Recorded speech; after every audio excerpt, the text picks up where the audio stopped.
We left off on Thursday, yesterday, with slide number 35. And so, again, I just want to always point out, always make sure you're really looking at all the information. And I think I told you to put a big star by slide number 35 because you might see this exact picture again at some point. So along the surface of the earth, right, we have all these seismograph stations. And so this could be the data, if the earthquake started here, this could be the data received at a seismograph station right here. This could be the data, nothing, that's received at a seismograph station here, and then any station along here might receive one that looks like this. So this information tells us that something is going on. Something is actually blocking, the waves from getting through in this location here and here. So remember how I said if I think of like my head as where the earthquake starts and I put my arms down at my side, where my hands are, that's always going to be kind of close to where the shadow zone would be, right? So if I'm right here, you can see my hands versus my head would be about here. If the epicenter or the start of the earthquake was here, if my head's here and I put my hands down to kind of translate that to the board, my shadow zone would be around this area, okay? And exactly what it sounds like is what it is. A shadow zone is a shadow. It's an area where the light, like on the board, isn't able to get through. And in this case, it's not light waves, it's the seismic waves that can't get through. So we know that it's because of this liquid outer core that causes this. And on the Bill 9, remember how they took that big coffee can and then they used the flashlight to shine and they marked like where the shadow was? This is basically what's going on. This creates the shadow that we see over here, which blocks those blocks those seismic waves, not light waves. Right, so you can see, where the red lines get stopped, they should come all the way through and fill this shadow zone. This one should come through, and it just doesn't, right? It gets blocked. So we know there has to be something that is a difference that changes from like this area, to this center area, right? So that's kind of where we left off. Slide number 36. So, we talked a little bit yesterday, and then the video kind of talked about this too, and we have another one that we'll look at. But it says the amount of time that it takes for a seismic wave to pass through the earth is going to always depend on the medium or the material that it's going through. And I think I said it incorrectly for you yesterday. After I got thinking, I was like, wait a minute, I can't remember how I worded it. We know that the speed is going to change with density. And I think I said that it actually slowed down, just like we slow down when we get into the more dense water. Well, actually, because these are moving through vibrations, they actually speed up when things are more dense. So I'm not going to necessarily ask you, like, does it speed up or slow down? All you need to know is that the speed does change. And just like the guy messed up on that one video we watched, I can't remember if I said it right after I got thinking. I was like, I think I might have said it was like the water and it slows down. If you think about light, it actually does slow down. Light slows down, we slow down if we run through water versus gas, right? A liquid versus gas. But seismic waves actually do the opposite, just like vibration waves, like sound waves.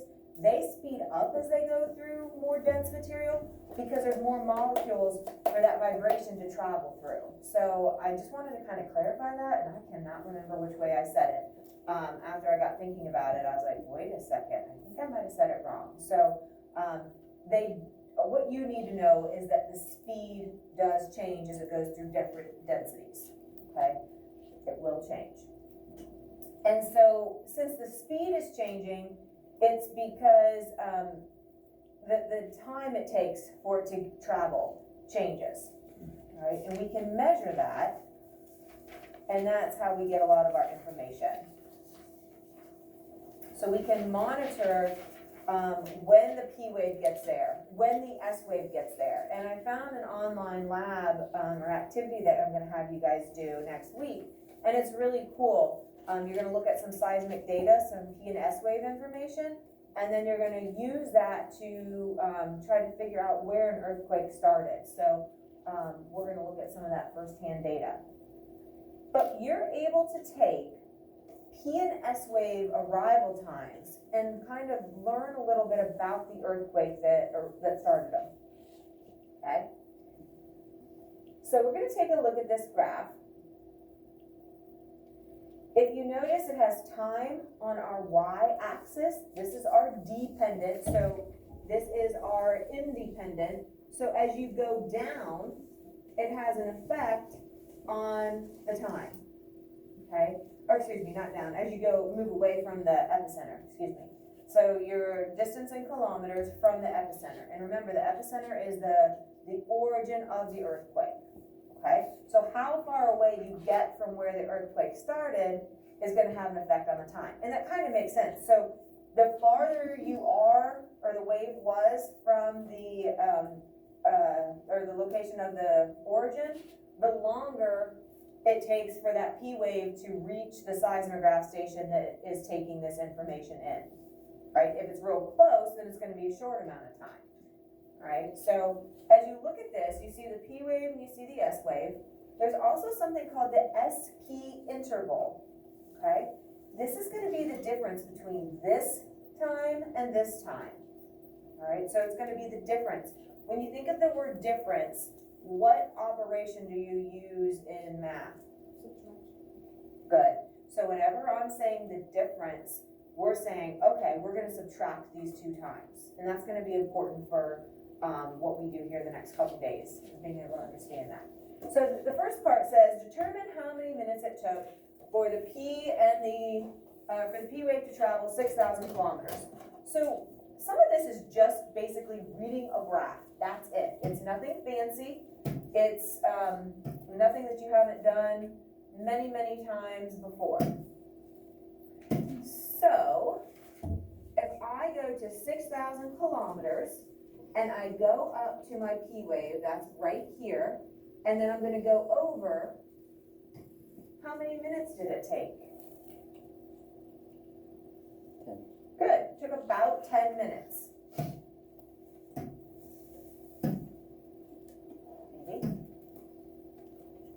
Okay. Now it says determine how far the S wave traveled after 12 minutes. So I don't like this question as well. And the online activity that we're going to do is kind of like this. You have to look in between space values, right? So we need to know it's not right on the 10. It's not right on the 15. So we need to know what each space is worth, and then we need to determine where 12 is, because that's what it's asking for. It would have been nice if it said, hey, at 15 minutes, but it didn't. It says 12. So if I go from 10 to 15, how can I figure out what each space is worth? Think about what we did for like a graduated cylinder. AJ? It goes by 2,000, which is 10 and a half of, well, it goes by 1,000. Hold on, look up here. Look at the time on the side. I think maybe you were looking at the distance. Okay. Anybody else? So we're trying to figure out what each space is worth on our y-axis. Audrey? Goes by fives? All right, so let's try it. So there's 10, there's 15. We should be at 20 if they go by fives, which is why we like to plug it in. Something about 5. Rory? It goes by half of 5, by 2.5. Ooh, half of 5. Let's see. So this is 10. That would be 12.5. Another 2.5 would give me 15. So here's what you can think of. Let me do it here so my video can see. If you take 2 of your given numbers, hopefully this starts to sound familiar. Take 2 given numbers that are right in line. So if you take 15 minus 10, that's 5, right? But then there's 2 spaces. So 5 minutes divided by those 2 spaces, just like Rory said, gives you 2.5 minutes per space. And then you always want to plug it in to make sure that you have it right. All right, so that's the best way to do it. Take your 2 givens, subtract them, and then however many spaces, that's what you divide by. All right, so if this is really 12.5, and we need to be at 12, we're gonna be just slightly below that line. Yes? You're gonna answer? Okay, hold that thought, I'll let you answer in a second. So if I'm at 12, I need to be just below that. The other thing, make sure that you're actually looking at the right line. It wants the S wave. Don't come all the way over here and give information for the blue P wave. That's another kind of common thing that people will do sometimes, so just be careful. So you're right below, so if I'm here, I'm gonna drop down to about right there. All right, so, what do you think, Cameron? Just give me an about. 3,500 kilometers. Okay, so let's take a look, because again, these are going like 4,000 and it skips to 6,000. So, to find out what each space is worth, 6,000 minus 4,000, and AJ, I think this is what you were after. You have 2,000, and it's divided by 2 spaces. So each space is worth 1,000. So before Cameron could even answer that question, he had to know what each space is worth. So he's at 2,000, then there's 3,000, and he's about halfway between the 3,000 and the 4,000. Okay? If you had said 3,600 or 3,400, I would be okay with that. I will tell you, on the activity that we're gonna do online, it is very picky. It's like super picky. And so we're gonna have to be really careful what each space is worth and exactly where we're looking. So I'm gonna have you kind of even like blow your screen up so that you can see the graphs really clearly. You can't just be like, it's close to this. Like you have to be like really, really, really particular. And that's the only thing I don't like about the activity, but it's still really cool. Is everybody with me so far? Having to know the spaces is super important. Okay, now it says how many minutes pass between the PS waves at 4,000 kilometers. So it's actually asking what's the difference between those. So I'm gonna find 4,000 kilometers, and it's nice because that's actually right, that's marked, right? It's right on a line. So I'm gonna be looking here to here. Now, let me do my calibration, because that's kind of important.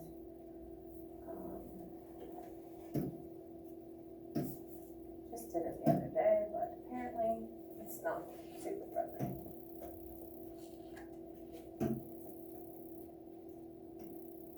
So again, this process isn't really difficult. You just have to be really careful that you're being as accurate as you can. Okay, so 4,000, I'm going to go up to my blue line, and that puts me there, and I'm going to go up to my red line, and that puts me there.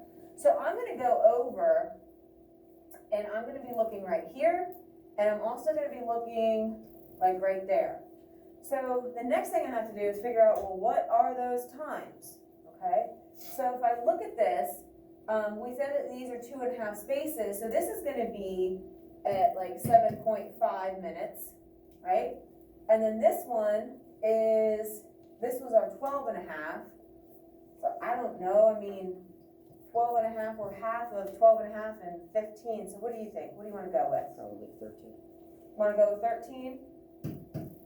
Okay, so if we have like 13, the difference between 13 and 7.5, right? Oh man, having to do math? That's dangerous, right? That's dangerous. We should have a time interval. So this wave got here, and then 5.5 minutes later, approximately, right, our S wave got there. That's what that's trying to show. Right, because we know the P waves are primary. They arrive first because they're fastest. So, and this is just going to be kind of about. So if you told me 6 minutes, 5.5 minutes, 6.5 minutes, if you were in that range, I would accept it. Okay, now the online simulation doesn't necessarily accept it so well. So again, we're going to try to be as specific as possible. But just kind of be careful that you're really looking at what it's asking, but a lot of this is just interpreting, like reading a graph, like you've done for forever, okay? Okay, let's take a look at this one. So it says, how long did it take for the P wave to travel 5,000 kilometers? So I'm going to find my 5,000. Right? And again, here's my distance in kilometers, here's my time traveled in minutes, so my axis labels are the same. And so I go 5,000, and I'm going to make sure I'm on the P wave. So I'm going to go up here and mark it. Okay? And so from there, I'm going to go over, oops, I lost my line. And these lines are so small, it kind of makes you a little bit crazy. I'm just a little bit above the 8, on that line above the 8. So I need to see what each one of those spaces is worth again. So I have two given numbers are 8 and 9. So 9 minus 8 is 1. And then let's count the spaces in between. 1, 2, 3.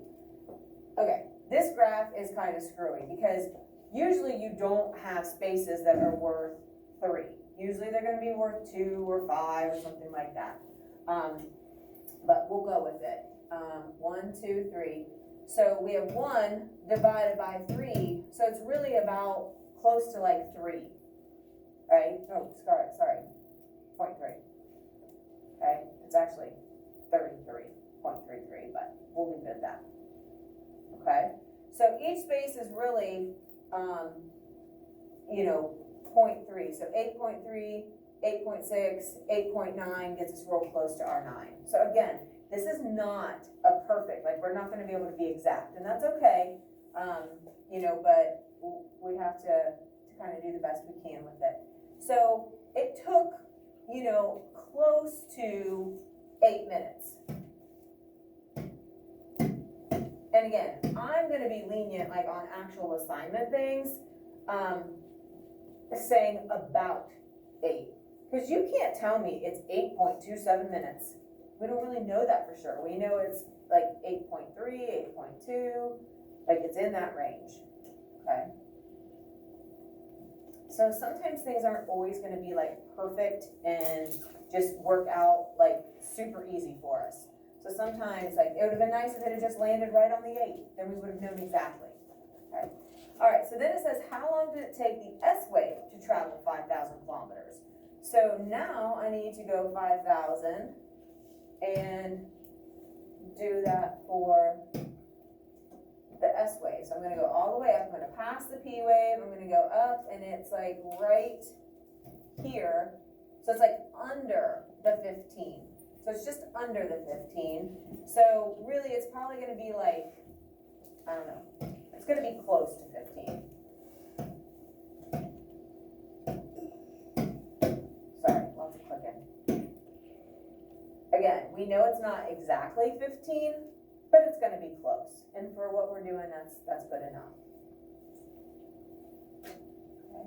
So the P wave got there in 8 minutes, and then at minute 15, the S wave got there, right? So which one got there faster? And you don't even need the graph for this. Good. You just need to know the characteristic. But you can see that, right? It was getting there quicker than the S wave because it took less time. What would be the difference between these two? What would be the SP interval? And this is what you'll have to do on the online activity. Rory? Around 7 minutes. Good, and I like that you said around, right? It'd be about 7 minutes because you had the P wave arrive, and then 7 minutes later, the S wave decided to show up. That's the SP interval. But back to this answer, the P ones were the quick ones. And again, that's just characteristic general information. You didn't even really need the graph for that one. Okay, so this is another way that this could look. So here it has the speed of the seismic wave in kilometers per second. Down here, you have the depths. So you're going down, okay? So what happens is when it hits those different densities, we said that the speed drastically changes. And we can see that in this graph. So it's going, it's speeding up, speeding up, speeding up. If we're looking at the S wave, right?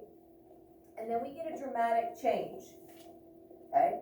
And then, you know, it starts to speed up again, and then it kind of just goes away, disappears, okay? If we look at the P wave, we can see, you know, that it is, we're starting to see it slowly speed up, speed up, speed up, speed up, right? And then we get a drastic slowdown, a change, and then it speeds up again, and then we get another takeoff. And so what's actually happening at this position, it is actually entering into the mantle. So it's leaving the crust and entering into the mantle. And then when we get here, when we see this abrupt change again, where our S waves are actually disappearing, what layer do you think is at number 2? The outer core. The outer core.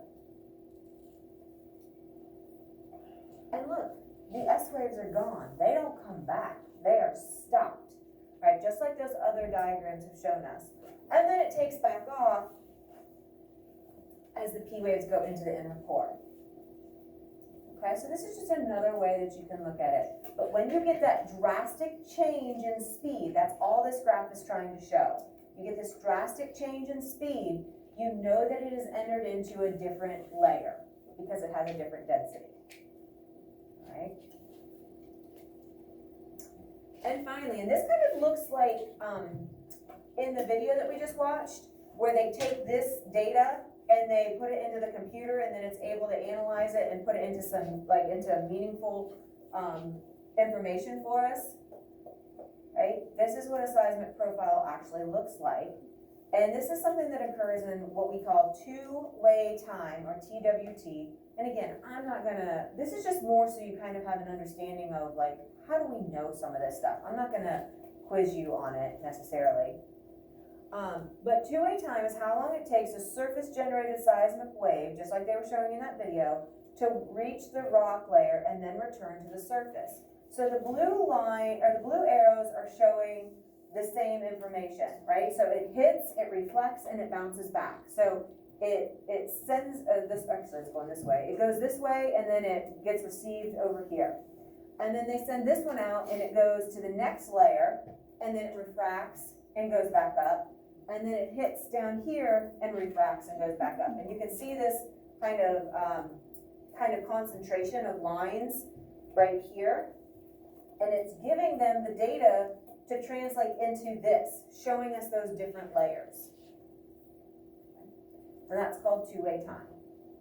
The last thing that we're going to look at is something called triangulation. What do you think, when you think of triangulation, what do you think of when you hear that prefix tri? T-R-I. 3 of something, right? Like a tricycle has 3 wheels, or a tripod has 3 legs, or you might know somebody who has a dog that only has 3 legs, and so they might call the dog tripod, right? Have you ever heard that? So what we're going to look at, are at the seismograph stations, and so this is an actual seismograph reading, and Cameron had the question, you know, is it on these big rolls of paper anymore? And it's actually, the seismic information's the same, but it's been digitized, and then, like, they can print it if they need it, but it's not just like rolls of paper going and going. So triangulation is using data from 3 seismic stations, okay? So here's like Detroit, Charleston, and Minneapolis. So let's say there's an earthquake. We don't know where it occurred, all right? And so if you take data from multiple stations, it has to be at least 3, then you can use the speed, or the times that the P and S waves arrived, and there's like a transfer, because we have the speed formula is speed equals distance divided by time, and we know how fast they travel. We have the times now, so from there we can calculate the distance. So once you have the distance, they can use that to make a circle, and that would be how far away the earthquake happened from each location. Okay, so from Detroit, let's say it was, I don't know, 600 miles. That's probably too much, but that's okay, right? And let's say from Charleston, it was 750 miles. And so you use that as the radius and draw a circle. And then from Minneapolis, at that seismograph station, it was, let's say, 900 miles away. And so from here, they make 900 and they draw that radius. There's only one point where all three of those circles intersect, right there. That is where the earthquake started. Because from here, it was 500 to Detroit. From here, it was 750 from Charleston. And then from here, it was like the 900 to Minneapolis. Right? And that's only true at one spot. So like these two cross here and these two cross here, but there's only one spot where all three of them. Have you ever heard, like maybe if you're watching like a crime show and they talk about triangulation with cell phones? You ever heard that when they're trying to like track a suspect or track somebody who's missing, and they talk about triangulation and they are getting cell phone signals pinging off of certain towers? Does any of that sound familiar? I watch a lot of like crime action movies and shows, so, keep your ears open, because when you're watching stuff, a lot of times they do talk about that. They have to have 3 cell phone towers to be able to locate where a cell phone is or where a signal's coming from. It's the same thing like with an earthquake. You have to have 3 seismograph stations giving you data and being able to use that to figure out where the earthquake started from. All right, let's, we're not gonna have time, I think that one's too long. Let's see real quick. Because this kind of shows the triangulation pretty well. Okay, so let's take a look at how to locate the epicenter of an earthquake using the triangulation method. All right, so here is a map of the world, and we're going to zoom in on a particular region. We'll look at North America, and let's imagine that there was an earthquake